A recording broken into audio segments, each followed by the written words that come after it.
Je salue de tout cœur les téléspectateurs de la télévision Maranatha Bénin, la télévision qui vous appelle à la transformation de vie que donne Jésus. Très joyeuse fête de Pâques à vous. Je viens devant cette caméra pour parler un peu de la Pâques. La fête de Pâques que nous célébrons, qui est la célébration de la résurrection de notre Seigneur Jésus-Christ. Cette fête, elle a une histoire qui est enrichissante. Enrichissante en ceci que la fête de Pâques se fêtait déjà par les Juifs.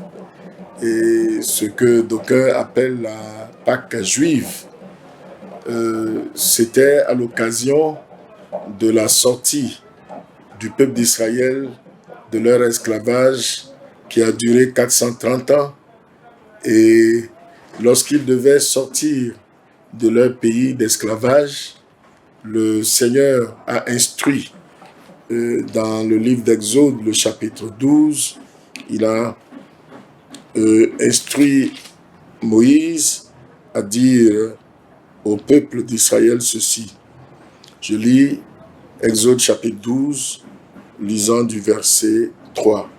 Parlez à toute l'assemblée d'Israël et dites, le 10e jour de ce mois, on prendra un agneau pour chaque famille, un agneau pour chaque maison.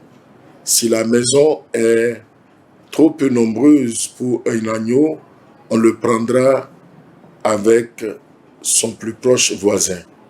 Selon le nombre de personnes, vous compterez pour cet agneau d'après ce que chacun peut manger. Ce sera un agneau sans défaut. Mâle, âgé d'1 an, vous pourrez prendre un agneau ou un chevreau. Vous le garderez jusqu'au 14e jour de ce mois, et toute l'assemblée d'Israël l'immolera entre les 2 soirs.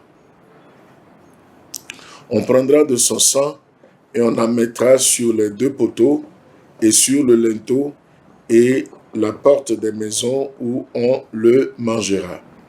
Cette même nuit, on en mangera la chair rôtie au feu, on la mangera avec des pains sans levain et des herbes amères. Vous ne le mangerez point à demi-cuit et bouilli dans l'eau, mais il sera rôti au feu avec la tête, les jambes et l'intérieur. Je lis le verset 11. Quand vous le mangerez, vous aurez vos reins sains, vos souliers aux pieds et votre bâton à la main, et vous le mangerez à la hâte. C'est la Pâque de l'Éternel.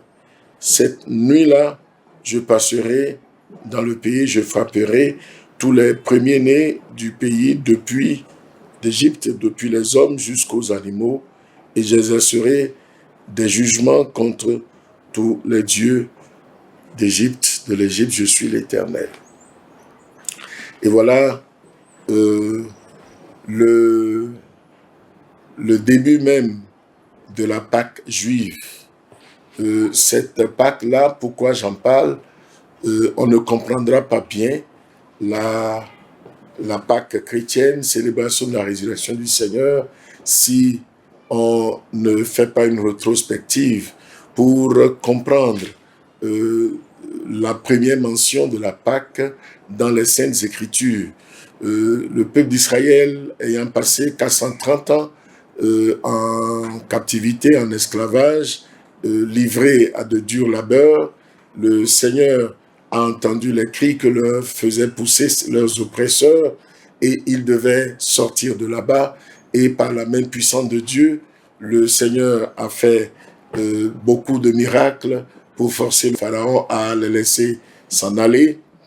Et le dernier miracle était sur le point de se produire.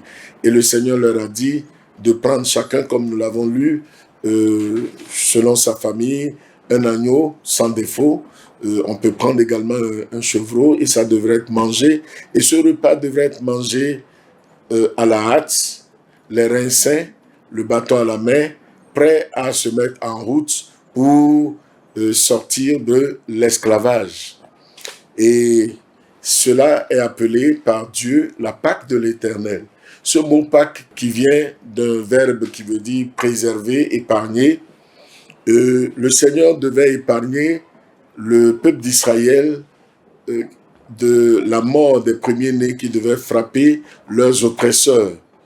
Et c'est cela, c'est par là qu'a commencé, je veux dire, la première mention de la Pâque, la fête de Pâques, qui symbolisait la libération du peuple qui passe de l'esclavage à la libération, à la liberté. Eh bien, l'événement qui s'était produit et qui ne devait pas les frapper, c'était l'exterminateur qui devrait tuer les premiers-nés de leur bourreau, de leur oppresseur. Et eux, parce que le sang de l'agneau sans défaut aura été marqué sur les linteaux dessus des portes, ils ne seraient pas atteints.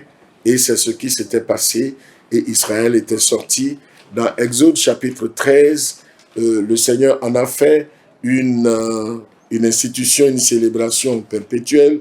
Et à travers ces mots, nous lisons dans le chapitre 12, plutôt verset 42, « Cette nuit sera célébrée en l'honneur de l'Éternel parce qu'il les fit sortir du pays d'Égypte. Cette nuit sera célébrée en l'honneur de l'Éternel par tous les enfants d'Israël et par leurs descendants. » Donc, cette Pâque-là, toutes les fois que Israël était respectueux, le peuple était respectueux de cette prescription, de cette fête qui devrait se perpétuer, toutes les fois d'année en année, suivant les divers rois qui ont régné sur Israël, ils respectaient et mangeaient la Pâque du Seigneur qui était en réalité un repas, lequel repas symbolisait comment ils ont été épargnés et préservés de la mort par le sang de l'agneau qui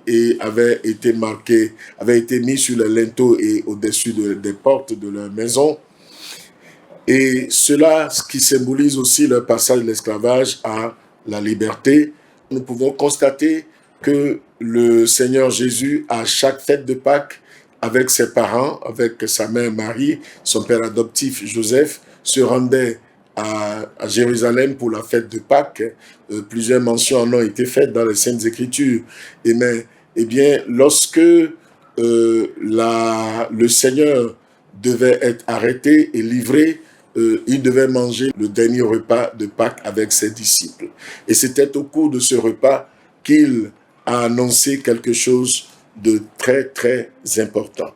Dans l'évangile selon Matthieu, dans Matthieu, le chapitre 26, nous pouvons lire ceci au verset 26 à 28, pardon, Matthieu 26, verset 27 à 28. Pendant qu'il mangeait, Jésus prit du pain et après avoir rendu grâce, il le rompit et le donna aux disciples en disant « Prenez, mangez, ceci est mon corps. » Il prit ensuite une coupe et après avoir rendu grâce, il la leur donna en disant « Buvez-en tous. Car ceci est mon sang, le sang de l'alliance qui est répandu pour plusieurs pour la rémission des péchés. » Eh bien, le Seigneur Jésus, lorsqu'il mangeait pour la dernière fois ce repas de Pâques, qui est constitué d'un agneau que l'on prend et qu'on immole et qui est rôti et qu'il mangeait, lorsque il a mangé cela, il a dit au verset 29, je vous le dis, je ne boirai plus désormais de ce fruit de la vigne jusqu'au jour où j'en boirai de nouveau avec vous dans le royaume de mon Père. Eh bien, après ce repas, le Seigneur s'était rendu à Gethsémanée, là où il a prié jusqu'à ce que sa sueur était devenue comme des grumeaux de sang, le Seigneur a prié, et c'était là, dans ce jardin, où il était encore, lorsque les gens qui devaient l'arrêter, conduits par Judas, devaient venir. Et lorsqu'il avait quitté le lieu où il priait, il a dit à ses disciples, vous dormez maintenant et vous vous reposez. Voici l'heure est proche et le Fils de l'homme est livré aux mains des pécheurs. Levez-vous, allons, voici celui qui me livre s'approche. Et le Seigneur a été ainsi livré, et nous savons que bien avant, lorsque Jean-Baptiste baptisait, il avait vu l'Esprit de Dieu descendre sur le Seigneur comme une colombe, et il a rendu témoignage, voilà l'agneau de Dieu qui ôte le péché du monde. Et cela, il l'a dit 2 fois dans l'évangile selon Jean, le chapitre 1er. La première fois, on a dit au verset 29, il vit Jésus venant à lui et il dit, voici l'agneau de Dieu qui ôte le péché du monde. Et au verset 35, le lendemain encore, Jean était encore là avec 2 de ses disciples, et ayant regardé Jésus qui passait, il dit, voilà l'agneau de Dieu. Eh bien, cette manière de parler, tout juif normal devrait comprendre. Ils doivent savoir de quoi il s'agissait, parce que l'agneau qui se prenait, qui s'immolait, chaque jour, le Seigneur avait ordonné cela pour que cela puisse servir d'illustration pour eux, parce que cet agneau qui est immolé, dont le sang a marqué les linteaux et leurs portes, et qui leur avait donné d'être épargnés des ravages de l'exterminateur qui avait tué les premiers-nés de l'autre côté, ils devraient comprendre cela en principe. Eh bien, Jean-Baptiste a dit qu'il est l'agneau de Dieu parce qu'il est celui-là qui allait être immolé, qui allait être crucifié, qui allait être tué et qui versera son sang, lequel sang sera le sang de l'alliance qui, pour la rémission des péchés de plusieurs, comme il a dit lorsqu'il prenait le dernier repas de Pâques avec ses disciples. Cette coïncidence n'est pas un hasard. Le Seigneur a certainement voulu que l'agneau de Dieu, le Sauveur Jésus-Christ, puisse être livré en ce moment-là où le dernier repas de Pâques devrait se tenir entre lui et ses disciples. Donc Jésus est venu, il est l'agneau de Dieu. Il fut crucifié, jugé, condamné pour des raisons que nous n'ignorons pas. Il n'a rien fait de mauvais. C'est ce que la parole de Dieu a déclaré, que lui qui n'a point commis de péché, il a été fait péché afin que nous soyons justice de Dieu en lui. Il est l'agneau qui devrait porter nos péchés. Et à la croix, le Seigneur s'était écrié, mon Dieu, pourquoi m'as-tu abandonné? Le Seigneur a ôté les regards de dessus de lui afin que nous puissions être acceptés. Nous qui étions séparés de Dieu, nous qui n'étions pas dignes de nous approcher de Dieu et de même d'appeler le nom de Dieu, nos péchés nous cachaient sa face et l'empêchaient de nous exaucer. Nos crimes ont mis une séparation entre nous et lui, notre Dieu. Et voilà, maintenant, c'est lui qui, à la croix, a été séparé de Dieu.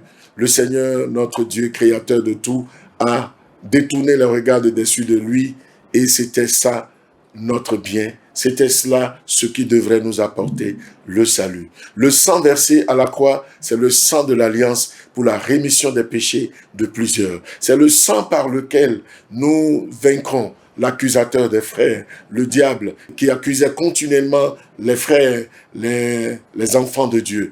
Eh bien, par le sang de Jésus versé, nous avons la victoire. Par ce sang de Jésus à qui nous croyons, nous avons la victoire et nous pouvons dire, nous sommes lavés et aucune accusation ne pourra subsister contre nous. Qui accusera les élus de Dieu?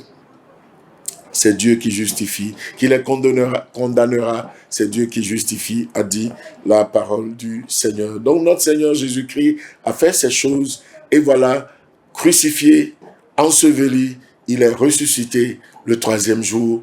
Et c'est cela ce que nous commémorons, nous célébrons d'année en année, la résurrection de notre Seigneur Jésus-Christ.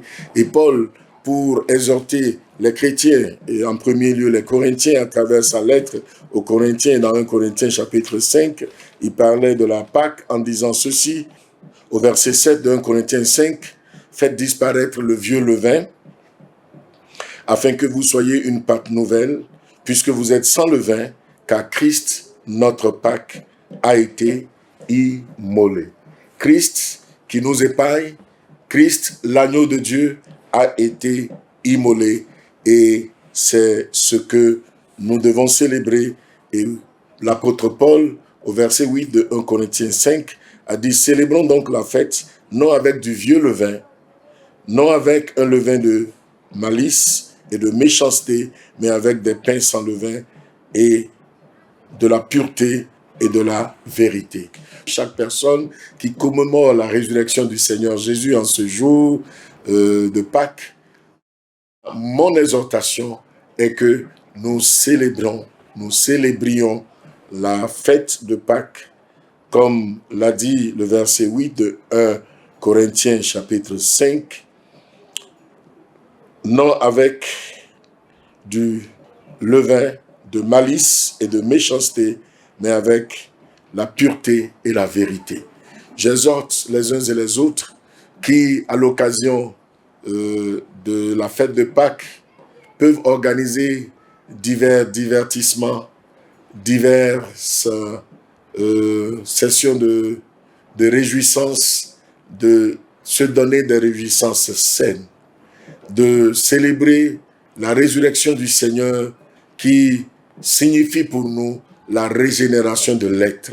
Parce que Pierre, dans sa lettre, dans sa première épître, en son chapitre 1er, le verset 3, il a dit ceci, « Béni soit Dieu, le Père de notre Seigneur Jésus-Christ, qui, selon sa grande miséricorde, nous a régénérés pour une espérance vivante par la résurrection de Jésus-Christ d'entre les morts. » La résurrection de Jésus-Christ, c'est donc, signifie la régénération de l'être, de celui qui croit en Jésus-Christ. La régénération, c'est le renouvellement de ce qui est détruit. Le péché auparavant, avant que l'on fasse la rencontre réelle avec Jésus-Christ, le péché détruit la vie de l'homme. Le péché a avili et a servi l'homme, et par le péché, l'homme est dénaturé, ne fait pas la volonté de Dieu, tout comme... et tout cela commence par le cœur de l'homme, tout comme le livre de Genèse nous dit, les pensées du cœur de l'homme se tournaient chaque jour uniquement vers le mal. Et l'Éternel a décidé d'exterminer les hommes au-dessus de la terre. C'était au temps du déluge, au temps de Noé. Les pensées du cœur de l'homme allant vers le mal, du cœur de cet homme, de l'homme déchu, les pensées mauvaises sortent, les paroles mauvaises sortent, les actes mauvais sortent. Et c'est en cela que Jésus a dit que c'est du cœur que viennent les mauvaises pensées, c'est du cœur que viennent les faux témoignages, c'est du cœur que viennent les vols, les impudicités, les calomnies. Du cœur de l'homme viennent toutes sortes de choses mauvaises. Et Jésus veut changer ce cœur de l'homme. Et c'est à ce propos que depuis longtemps dans la prophétie d'Ézéchiel, le Seigneur a dit « Je vous donnerai un cœur nouveau.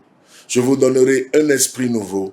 Je ferai que vous suiviez mes prescriptions. » Depuis même le temps de Moïse, dans Deutéronome chapitre 30, verset 6, Dieu a dit « Je circoncirai ton cœur et celui de ta postérité, afin que vous aimiez l'Éternel. » Daigne le Seigneur, à travers la puissance qui a ressuscité Jésus-Christ d'entre les morts, transforme la vie des uns et des autres, donne des cœurs nouveaux et fasse en sorte que nous ayons des cœurs duquel ne sortiront pas les souillures qui vont souiller la vie de l'homme et qui vont le faire vivre d'éternité en éternité en enfer, mais plutôt des cœurs desquels procéderont les choses, la pureté.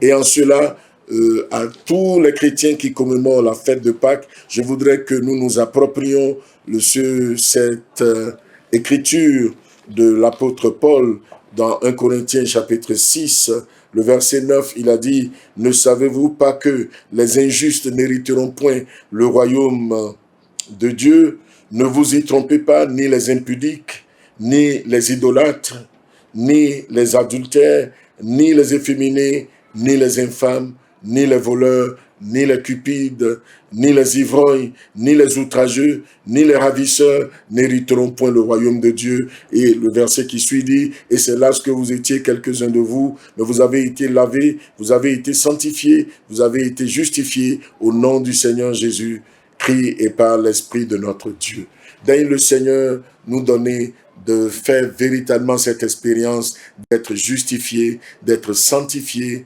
et que de notre cœur ne sortent pas ces choses abominables citées, choses par lesquelles il nous est dit que si elles se retrouvent dans nos vies, nous ne pourrons pas hériter le royaume de Dieu.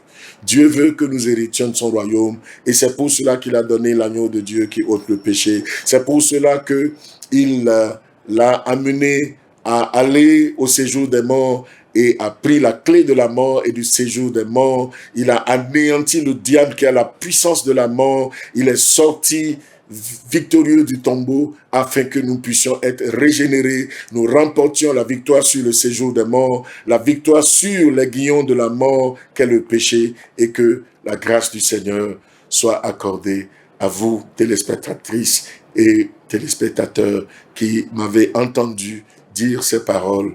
Merci.